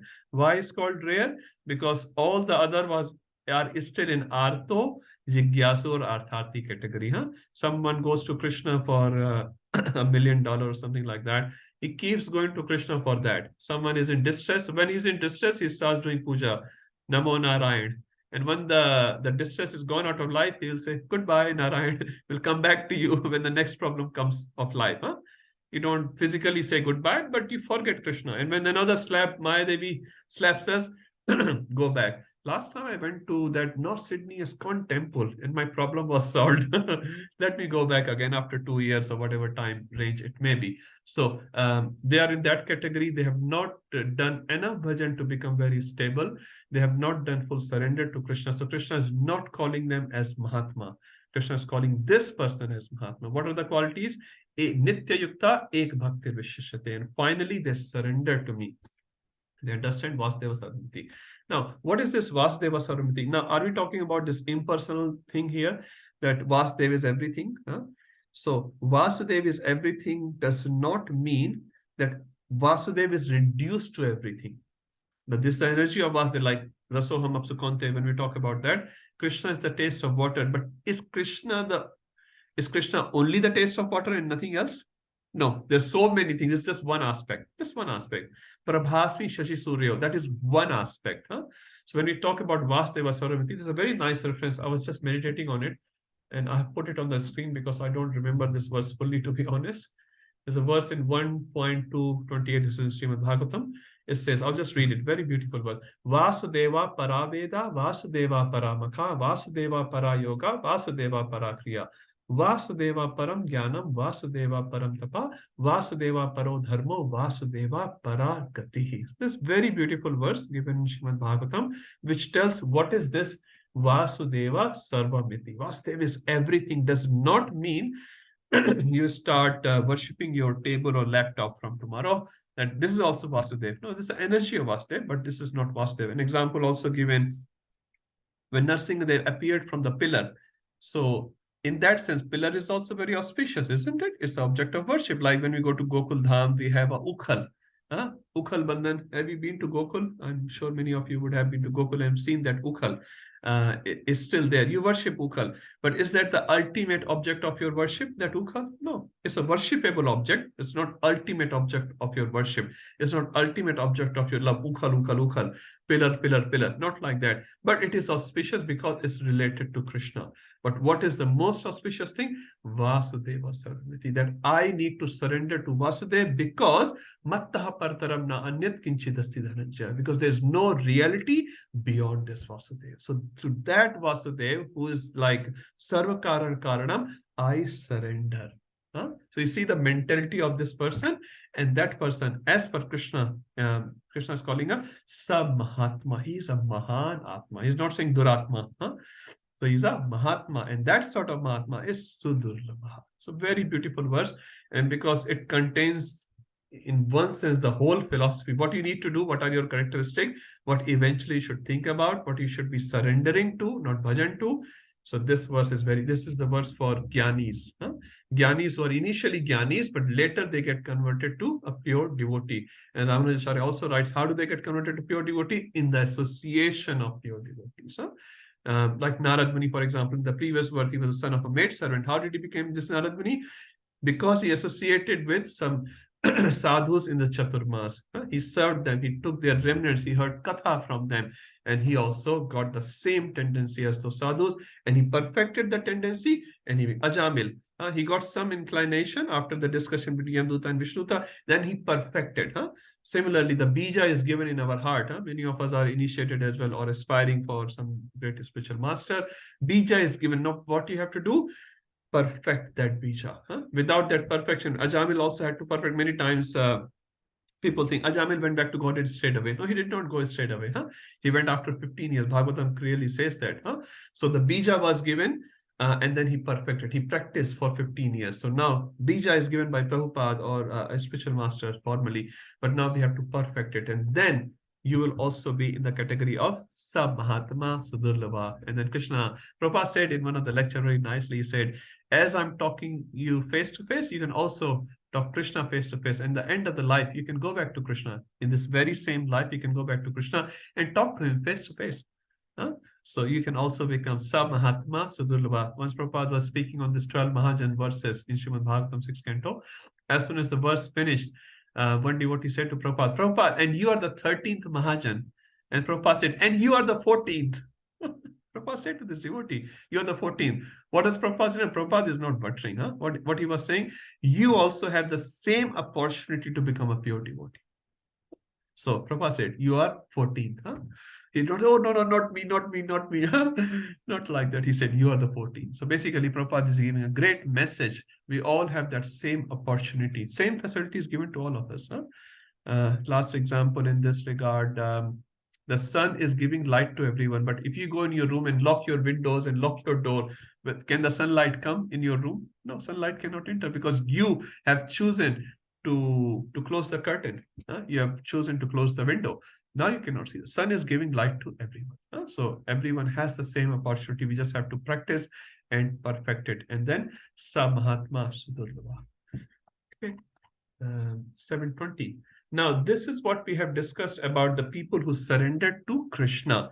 Now, from 720 onwards, we'll see a couple of verses, a series of verses, who will surrender not to Krishna, but to demigods. And then the third section will read, who surrendered to neither Krishna nor to demigods, they surrendered to impersonal Brahman. That's sort of a series of the chapter. 720, where I was... Raghavi Mataji, Hare Krishna. Hare Krishna Prabhuji. Hare Krishna. Kamaistairhritagnyanaha. Kamaistairhritagnyanaha. Prapadyante nyataha. Prapadyante anya devataha. Tam niyamam asthaya Tantam niyamam asthaya. Prakritya niyataha swaya. Prakritya niyata swaya. Those whose intelligence has been stolen by material desires surrender unto demigods and follow the particular rules and regulations of worship according to their own natures. Thank you, Mataji. So now the important word as a connection you can say. Oh, Madhuri Mataji, you have a question for the previous one? Okay, Mataji, let's do Yes. it. Just a quick one, Prabhu. Sure. Just now you mentioned, like, the above verses are surrendered to Krishna, right? So this is it in a bhakti or in a gnana mode? Like, because is it a pure bhakti that we are seeing in the previous verses? Yes, Because we are talking yes, about Mataji. gnana yoga, right? Mostly gnana. So is it a pure bhakti or Yes. a gnana? So now prapadyante, when the word prapadyante comes, that's a characteristic of a pure devotee. Only pure devotee will do prapadyante. Otherwise, they won't do it. They can worship Krishna, but they cannot surrender to Krishna. When the word surrender comes, like, a soldier gets surrendered to the other army, and whatever other army will say, that soldier will have to do. So when the prapadyante has come, he has become a pure devotee.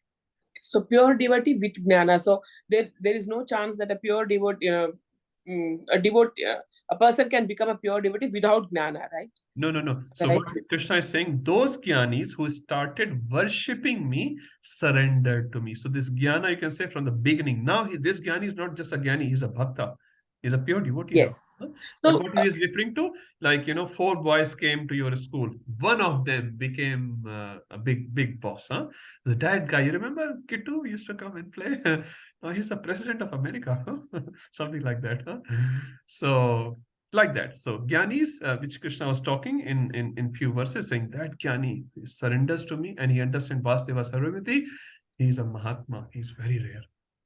Yeah, Prabhu, my question is, if any pure devotee, he cannot become a pure devotee without this gnana, isn't it? Without the jnana of Krishna you're talking, then yeah, yes. that yes, he is yes. a Vasudeva Param Definitely, Sarvamiti. Mataji. And that's right? why if you go to Nectar of Devotion, Rupa Goswami is saying, Anya Vilashta Shunyam Jnana Karmadi Anavritam. He's not saying Jnana Karmadi Shunyam. Jnana is actually like we are devotees, we are also learning some knowledge about Krishna. But this knowledge is Krishna Anukul Gyan, not Krishna Pratikul Gyan. So can we say something like pure devotee is a subset of gnana? So if you draw a Venn diagram, the big circle will be jnanis, and a pure devotee will be within the jnanis, which is a small circle wherein that I wouldn't put pure devotees and Jnani together. Jnani has become a pure devotee. That Jnani who started the search of the knowledge of absolute truth has perfected his search by surrendering to Krishna. It's a different category. And that's why I was keep repeating the word. This Jnani is not an impersonal Jnani. He's a Ek Bhaktir Vishishyate. He's a Nitya Yukta. But he had not perfected initially. He was not a very serious devotee. He practiced. He finally surrendered to Krishna. He understood. He realized Vasudeva Sarvamiti. Then Krishna is appreciating him a lot. So is this not the case with every pure devotee? Every pure devotee will assume, will get this knowledge. Yes. And yes. only then he, right? Yeah. Yes. So sorry, Mata, I'm not able to get your question clearly here then. You're So right. what What you're saying, every person will go through this process and eventually he will realize and then he will be called a pure devotee. That is correct. So what is the... So if I make a big circle who all are jnanis, but that jnani who reaches, who knows that Vasudeva Sarvamiti, that person becomes a pure devotee. So I will keep him out. I will keep him out. I will keep him out. You go to a year 7, for example, or your boy goes to year 7. He sits with all the other students and then he passes out, but a few students remain there. So he is progressed to another level now. Progressed to year 8 now. So you cannot say it's a subset of still year 7 students. He has progressed from year 7. He has gone to year 8 now. He's progressed. Okay, got it. Yes, year 7 anymore. Yeah. So once he becomes a pure devotee, you can't call him just a jnani. He should call him as a pure devotee. He's a devotee. Yeah. He's a devotee. But why Gyanwan, the word refers? Okay. These are the one who started doing devotion. They started year 7. Not they've done PhDs, for example. Okay. So and And remember which Jnani we are talking as well. Yeah, maybe it is like, ladder and Jnani, and Yeah, then it's a progression. It's a progression. Yes, got it. Yeah, thank you. Thank you, Mata. Yeah, thanks. Rasanand Prabhuji. Hare Krishna, Prabhu. Sorry, Prabhu, little confusion on that same answer. Like, what about the gopis, Prabhu? See, gopis, they have all the time remembering Krishna. Yes. So, but I don't think they gone into this kind of a knowledge of understanding Krishna. Like. Okay. Very, very nice. And a similar example of the South Indian Brahmana who Chaitanya Mahaprabhu said, you are the one who understood, even though he was not able to read properly. Yes. Very nice. Very nice question. So the gopis have not gone to these processes. So actually, there's a verse in Srimad Bhagavatam, which I don't remember, which says, when Krishna is playing with Gop Sakhas in Vrindavan, it's in 10th canto somewhere. So when Krishna is playing with Gop Sakhas, so Shukdev Goswami is quoting this verse, which is quoted by many sannyasis and maharajas. These Gop Sakhas have done all the punya of all the three worlds. They have achieved all the knowledge, they have done all the tapasya, and now they are in the position to play with Krishna as their friend. And as I was giving example earlier, they are kicking Krishna. They sit down Krishna. Sridham says, Krishna, jaldi chalo. You have to move very fast. You're going too slow. And in one game, they don't include Krishna because Krishna is not becoming a ghoda. They said, you get out. If you don't become ghoda, if you don't become a horse, will not include you. Krishna says, I am the son of Nanda Maharaj. I am the prince. You want me to become ghoda? He said, when you are playing, we are all equal. You cannot be a son of Nanda Maharaj anymore. If you want to become son of Nanda Maharaj, you stay out and watch. After some time, Krishna starts crying. No, please take me inside. I will become ghoda. I will become horse. Whatever you will say, I will do it. I am not a son of Nanda Maharaj in the game. So, so Shukdev Goswami basically saying these Gop Sakhas have done everything. So we cannot say gopis have not gone through. Another answer, as we know, there are some Nitya Siddha soul and there's Nitya Mukta soul. So gopis are also, many of them are example of Nitya Mukta. And we are Nitya Baddha, but we can become Sadhana Siddha. So many sannyasis, my Guru Maharaj is giving one class and saying, we should not overanalyze, but just from the understanding perspective, sannyasi can be a Nitya Siddha or he can be a Sadhana Siddha. But he said, whatever way he has adopted, he's a Siddha. Sannyasi is a Siddha. When Maharaj or advanced Prabhupada disciples, they're all Siddhas. We should not overanalyze. They are Nitya Siddhas. Is this Sannyasi a Nitya Siddha or he's a Sadhana Siddha? So with the gopis also. Now, third thing which comes to my mind, Bhakti Rasamrita Maharaj has given a lecture which I heard, I don't know, 20 years ago or something like that. So Maharaj was explaining very nicely how in Vrindavan, there are some gopis who are Nitya Siddhas and some gopis are Rishichari gopis. Some are coming from Ramayana and many gopis, many souls are coming from different Puranas as well. So Maharaj explained the whole thing, different types of gopis. So when we say gopis, there are some Sadhana Siddhas and some Nitya Siddhas. So Sadhana Siddhas actually have gone through the process. Nitya Siddha, obviously, they don't need to. They're already doctorate. They don't need to do the PhD. Is that okay? Thank you, Prabhu. Very nicely explained. Okay, thank you. Okay, let's move forward to 720. The Zoom keeps changing. I have to find where I was. Okay, Charu Mataji, if I'm not wrong, I think she is the next. Hare Krishna, Prabhu. Yes, Hare please. Krishna, Mataji. 1 minute, please. No problem.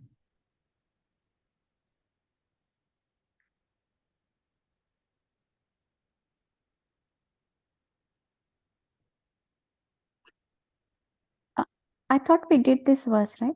No? Actually, we were doing the verse. I'm sorry. Mantri Mataji asked some question.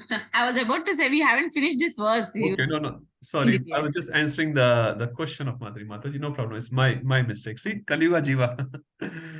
No memory at all. Okay, let's do this verse. So, Kamai Tai Tai Jnana. Okay, so I was talking about Prapadyante word. So now the connection here is Prapadyante. Now, previous verse also we saw Jnanvan Mam Prapadyate. Mam Prapadyate versus Prapadyante Anya Devata. So there it was Mam Prapadyante, they surrendered to me, Krishna. And here saying Prapadyante, they're also doing surrender, but to Anya Devata. Now this line proves many things. Let's keep it simple. So they surrender. First, surrender means they are sold out. They have to understand, they are sold out. Durga ji, Ganesh ji, or whatever. Obviously, we're not disrespecting. We are saying the material aspect of those demigods. Prapadyante Anya Devata. This line also proves Krishna's category is different than the demigods. Some people say, you are worshipping Krishna, I'm worshipping Ganeshji or Durgaji or Shivji or any other. They're all same. Huh? You're also a devotee, I'm also a devotee. Huh? No, he's saying Anya Devata. The category is completely different. Huh? Now, who surrenders to them? Krishna very nicely says, Kamaiha Taiha Taiha Hrita Jnana. What does Hrita Jnana mean? It relates with 7:16. Maya Apaharat Jnana. Apaharat means apaharan, kidnapping. Huh? Hrita Jnana. So, jinka Jnana Hrit hai. Hrit means apaharan, kidnapped. They think they are very jnani. I'm so intellectual. Prabhupada gives an example of this rich person who has a very precious jewel and he has locked up the jewel in his jewelry box and he thinks it's there, but actually thieves have taken it. So I think I'm very jnani, but I have no jnana because it's not relating with Krishna. So kamai, their kamana, their desires are so much. Hrita jnana, their desires have stolen their jnana. And which jnana we are talking? Ek bhaktir vishishyate. Huh? So they should be becoming devotees of Krishna, but the jnana is stolen. Hrita jnana, their kamnas is so much. Sometimes we also experience, to be very honest, our kamna, our desires become, our desire overcome the tendency to become Krishna's devotee. You experience that? Yes or no? I'll be very honest. Yes. Huh? We know this is against devotion, but we do these activities. Huh? Maybe subtly or grossly, whatever, depending on the situation, but we all experience that. When Arjuna asked the same question to Krishna in the 3rd chapter, Krishna says, Kamesha Krodha Esha Rajoguna Samatva. It's a kamna. Huh? It takes over the desire to become a devotee. Kamai Tai Tai Hrita Jnana Prapadyanti Anya Devta. So they surrender to other demigods. And Krishna is explaining how. Tam Tam Niyamam Asthaya. They also have niyam. Huh? They have astha. They have astha means they have faith in them. How do they have faith in them? Prakritya niyata swaya. So swaya should come in front of prakritya. So they have their own prakriti. So as per their prakriti, they have their faith, and based on their faith, they go to a different demigod. So basically, someone going to Lord Shiva, you can say one in mode of ignorance can take shelter of Tamasic Puranas. One who is mode of passion will take the help of Rajasic Puranas, and one in mode of goodness will take help of Sattvic Puranas. So Srimad Bhagavatam obviously is it's not Sattva, it's a Super Sattva, Shuddha Sattva Purana, but different as per their nature, they will take shelter of those, and whatever is given in the Purana, for example, in Shiv Puran, Shiva is the supreme. They'll say, okay, Shiva is the supreme and I will follow Lord Shiva, which also they don't follow properly. So based on their Prakatya Aswaya, based on their nature, they have a Astha. Astha means faith. They have a Niyam, they have some rules and regulations, and they do surrender. This is the best. Ganesh is the best. And let's surrender to Ganesh. Now, let's expand.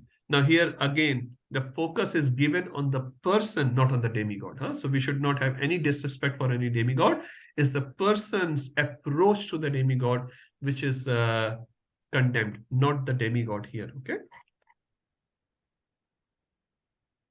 Let's do 721. I think Charu Mataji, if you want to do that now.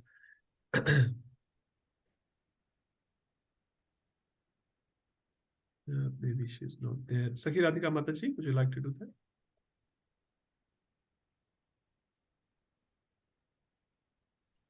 Yo yo yam yam tanum bhakta. Yo yo yam yam tanum bhakta. Shraddhayarchitum ichchati. Shraddha architum ichchati. Tasya chalam shraddham. Tasya chalam shraddham.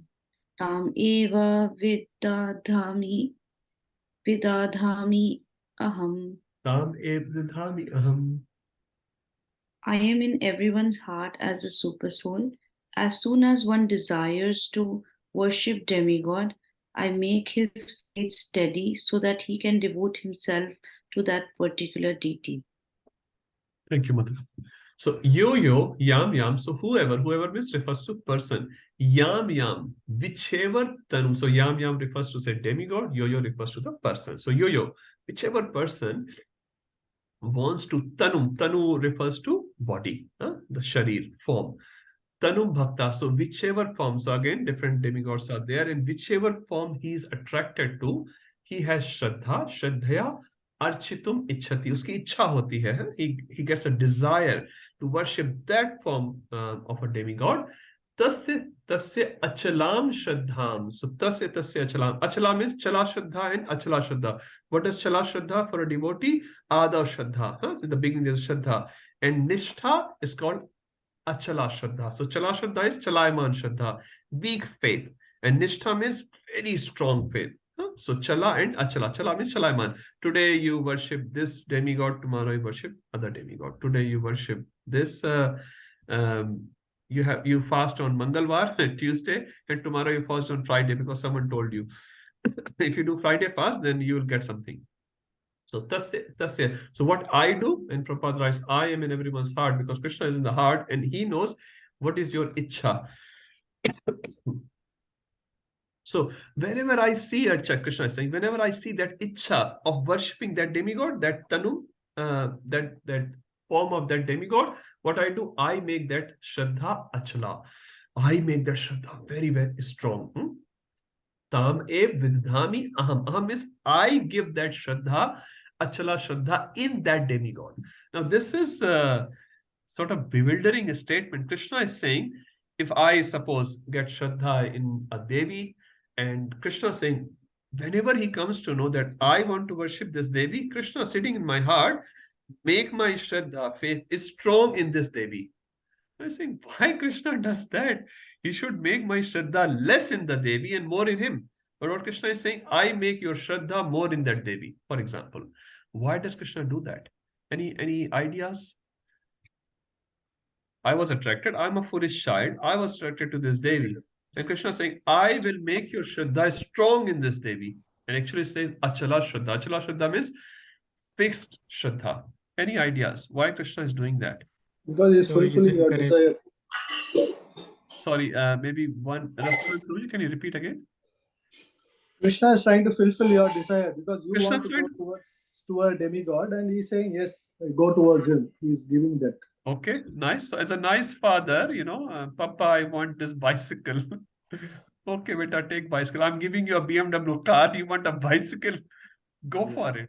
Thank you, Rasanantaram. That's one point. Another point. He's respecting the individual choice, Prabhu. He's respecting the independence of the living entity. merciful. Otherwise, there's no meaning of making living entities independent. He will be like, you only worship me. You only worship me. Means demigod, Devi, Devta. No. You just worship me. He's respecting the independence given by him to the living entity. Thank you. Second answer. Third answer. Any more ideas? Bro, based on the consciousness, the individual is selecting the demigod. So Krishna is aware that, that verse we learned in second chapter, I'm not remembering where, you should not unsettle a person from his, consciousness level. So Krishna is also doing the same, that let him gradually upgrade himself, and then slowly I'll pick him up. Yeah, so very nice answer, Prabhuji. So not everyone can be in the Shuddha Sattva from the day one. Huh? Now we are 20 years in ISKCON or Krishna consciousness. We're still in level 3. I am level 3, ignorance. But from day one, you cannot be given the specialist. Now Manmohan Prabhu has worked very hard, 18 years of study. Now he's a specialist in his field. And I'm sure he will say, I'm a specialist only in one aspect of it, isn't it? There would be so many aspects, I don't know, but he will understand because he's gone through vigorous study. He'll say, I will only know one part of this whole thing. There is a specialist of the specialist. They are like that. Anyway, so the point is, so Krishna is saying, I will keep your Shraddha in this demigod for the purpose of your elevation. In this mode, suppose you are in mode of ignorance or passion, you can only take this much. Okay, you only take this much and do it nicely.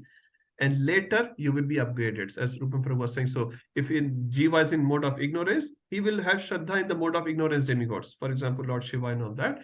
Not Lord Shiva is not in mode of ignorance. He's a pure devotee, but his aspect, which materialistic people see, that is in mode of ignorance. So people get attracted to them, or people can go to Devi, people can go to Brahmaji, like Hiranyakashipu was a devotee of Brahmaji. Kansa was a devotee of Durgaji. Now, both Brahma and Durgaji, they are pure devotees. But their other aspect, that was attracted towards Hiranyakashipu or Kansa, for example. So Krishna is saying, okay, you do gradual improvement, that's fine with me. So I'm not demanding you to surrender from the day one to a Shuddha Sattva. Thank you, Rupa Prabhu. Any more ideas? So we got 3 nice answers. The Vedas just talk about other demigods as well.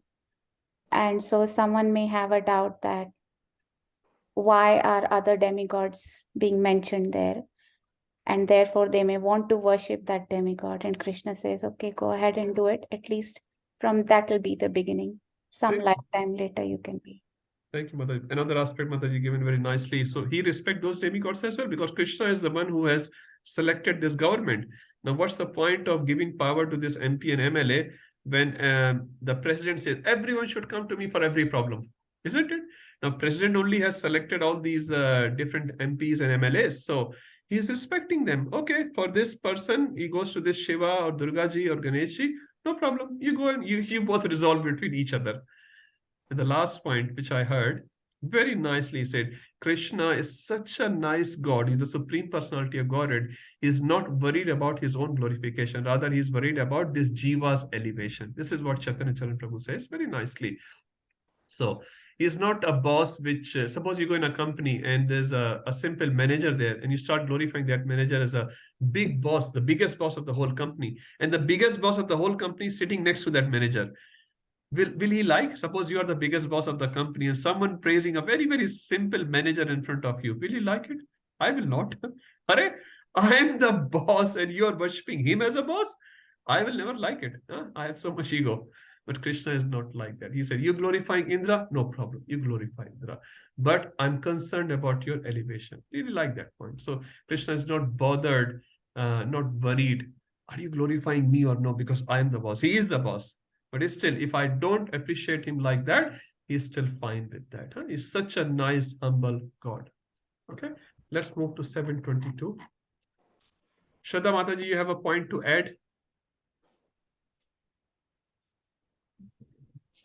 I think Prabhu, everybody has said very well, like almost covered everything. So yeah, okay. I can relate to them. And like the only thing I realized that yeah, it's actually like if there is a course and there are 15 books, somebody has already solved them, then that person will take lesser time to pass the degree. It's like that. And but the person who haven't even read the first book, then he will take long time to cover all the 15 books. So it's like that. So the person who has faith in the demigods, maybe a long process for them, but at least they're not stagnant. They're not stopped anywhere. They're they're promoting themselves each and every day with that faith. So they're learning how to put their faith somewhere in that, not even in the Krishna, but yeah, at least somewhere. Better than atheism, huh? No faith at all. Better than atheism. That's right.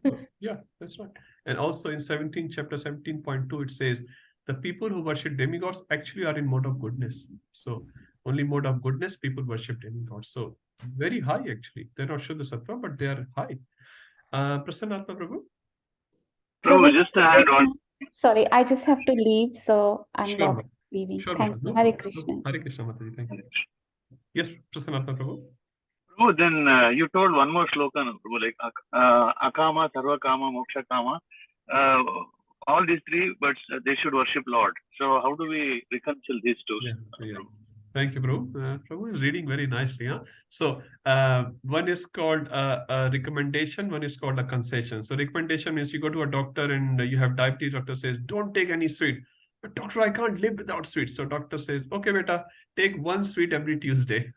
Something like that. Huh? So is doctor recommending you to take sweet? No, doctor's actual recommendation was don't take any sweet. From this point onwards, you cannot take. But person, no, please. Huh? Your kid says, please, mama, please, papa. Okay, beta, get it. So this is what it is, Prabhuji. A very good point. So it's not a recommendation of Krishna. It's just a concession. Okay, you want to have meat once on Amavasya? That's fine. At least better than having meat every day. Like that. One thing, Krishna also doesn't meddle with the... Mataji, just 1 second. I'll just let Prasanna Prabhu complete his thing. Prasanna Prabhu, is that okay? Yeah, so that means the sloka which you told, no, Prabhu, that Akama, Sarva Kama. So Lord will not fulfill his desire, so they have to go to demigod. I didn't get this. No, Prabhuji, Lord will definitely, but he's not coming to Lord. He wants to worship Okay. someone else. So Lord is not forcing him. No, you come to Ah. me. I will only first. Now, whoever Okay, goes okay. to Lord, he will fulfill. He will fulfill. Okay, okay. Got it, bro. Okay, Yeah, okay, but got he's it. not forcing, the neighboring school students. You should also come to my school. They are gone to Sri Ganesha school, Sri Devi school. No problem. You go there, continue your study. But whoever comes to Sri Krishna school, Krishna says, "I'm so happy with you." Huh? Okay, Like, okay, okay. Hare Krishna. Yeah. Hare Krishna. Ujjwal Rasa Mataji, please continue. Prabhu, we did discuss about this, the free will that is not taken away from a jiva. I was thinking about that Krishna doesn't meddle with our free will. Yes, that's right. Very, very good point. So Krishna is respecting your independence. So you want to go to next school? No problem. Eventually we'll go. Okay. Jai Prakash Prabhuji? Sorry, just one quick clarification. Like there are some instances, probably very rare, but especially the pastime where I think Lord Krishna instructs Arjuna to pray to Lord Shiva to get the Pashupata Astra. So even though I don't have any, like he can give any boon, but I think there are some situations where maybe to glorify the demigods as well, like even the pastime where the Halahal has come. So Lord Shiva is the one who becomes Nilakanta, and there are few pastimes where we see the Vrindavan Vasis usually sometimes they do the Surya Puja, the pastime where we hear like he plays like a priest, right? So there are instances where even Lord encourages, or at least to make sure the other demigods are also being given a. Okay, I'll just expand on it. There is no exception to the rule. Krishna loves his devotees, whether it's Arjun or it's Lord Shiva, and he gives due respect to each. Now, to understand in Mahabharata, when Krishna is telling Arjun to go to Lord Shiva and get Pashupatas, for example, or he also tells Arjun to worship Devi as well. Anyway, so there are instances. So I heard about it, and the explanation given is Mahabharata is not considered a Shastra which is for pure devotion. It says Pandavas went to Sargloka. Eventually they went to Vaikuntha, but they went to Sargloka. And there are lots of stories like that. Anyway, the point here is in Mahabharata, you will see many things where demigod worship is given. Now, the reason being, because Mahabharata is for those people, if you have heard the reasoning for Mahabharata, who does not have too much intelligence. Not in all the instances I'm talking, in many instances. In general, Mahabharata is not considered the Purana of the Shuddha Sattva as given for Srimad Bhagavatam. So every Purana will have a purpose.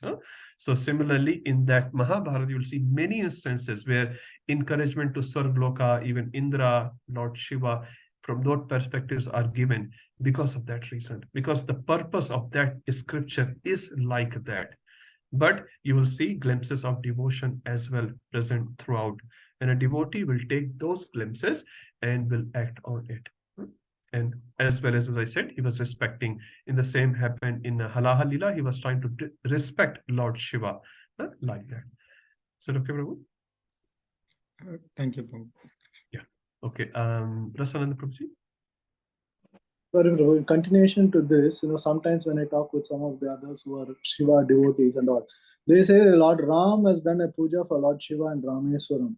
Yes. How do we explain that too? Yeah, okay. Another question. Our Vaishnava Acharyas have explained it from multiple angles. So first thing first, it's called Rameshwar.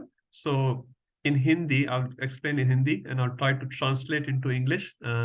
This might be a little difficult, but Ram ke Ishwar. So Ishwar of Ram is called Rameshwar. That's what they call it. Those who consider. Just give me 1 second, Prabhu. I'm getting a lot of noise from outside.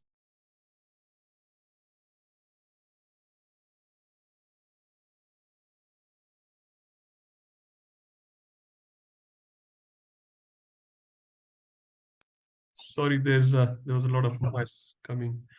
So Ram ke Ishwar, which they call it, Shiva is the Ishwar of Ram. That's one point. But actually, the actual breakdown of Rameshwar is Ram hi hai jinke Ishwar. So Ram is not the Ishwar of, Shiva is not the Ishwar of Ram. Ram is the Ishwar of Shiva. That's one explanation. Another explanation is Ram was also trying to to do what public was doing those days. And if you remember, even in Ayodhya, Ram has a shivling. Ram had a shivling which Ram was worshipping as a tradition. He was worshipping. So Ram will not worship himself on the altar. Ram had a shivling in Ayodhya as well, which he was worshipping. Third thing, Ram wanted to give due respect to Lord Shiva and sort of prove, because of the blessings of Lord Shiva, I was able to win the war. But actually it says, one time one devotee, Shiva's devotee, went to Rameshwaram and was worshipping, that Ram worshipped you. You are the Lord of Ram. And because this was a nice devotee, it says Shivlinga broke open and Lord Shiva came personally. He said, never say that Ram is my servant. I am the servant of Lord Ram. So to the pure devotees, Lord Shiva will always reveal the truth. But to the non-devotees, as you're talking about 725, even Lord Shiva hide himself. What is the reality? Because they are in that mode. So Lord Shiva just deals with them in that mode. Is that okay, Prabhu? Yes, Prabhu. I also heard another explanation that because Ravana was a devotee of Shiva, and probably Ram was trying to tell Lord Shiva that he is a devotee of Shiva. I have not heard it. Maybe Prabhuji there. I have not heard it. I've heard that the same, Prabhu, that since Ravana was Shiva's devotee, Sri Ram was trying to sort of tell him that he's going to meet his end, and Shiva was fine. Yeah, whatever. Bacha sako to bacha lo. I mean, not in the challenging mode, but saying that. No, I'm just kidding. No, okay. Prabhu, just one thing, like these two Shastras, Ramayana and Mahabharata, are actually Itihas. They are not Puranas. So sometimes from Itihas, it is just for the general public to understand. But for devotees, we learn it, the devotional aspect from it. Very, very nice point. So they are Itihasas, and the Mool presentation, although it's devotion, but it's presented in a way which attracts the people, general people in the world. And that's why Mahabharata is very attractive. It promotes Sargloka actually at many, many places in Mahabharata. Okay, let's move forward. It's 619. We'll just complete this section at least, the demigod section, 722. Who hasn't read as yet, they can read. Priya Mataji, I can. Vinay Prabhu is on the job, so I'm not requesting him. Hare Krishna Prabhuji. Hare Krishna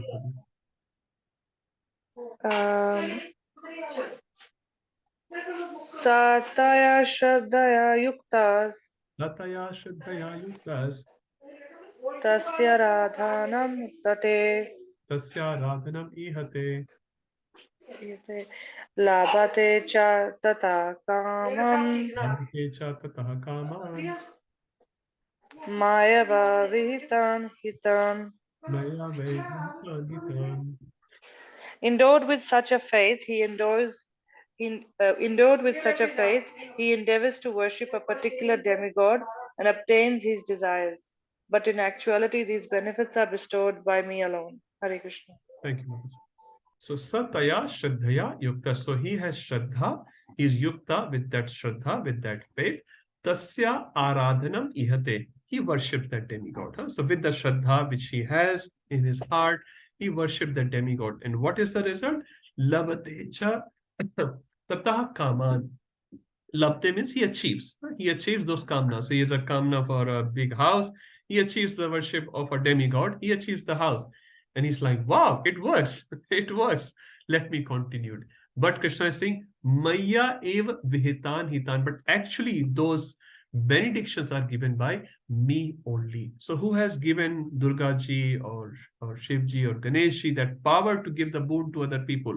That is Krishna himself. So eventually, those powers which demigods are giving boons of are coming from Krishna. So Krishna very clearly saying, I am the source of those powers. So I'm okay if you worship a particular demigod to fulfill a particular desire, but Krishna, in actuality, I have given those powers to Ganesh, and Ganesh is bestowing that power to this particular person. So Krishna again very categorically saying, I am different. I am the source of their powers as well. Okay, the last verse in this series, 723. This is a very nice verse. Vinay Prabhu is raising his hand. Please Yeah, Hare Krishna Prabhuji. Hare Krishna Prabhuji.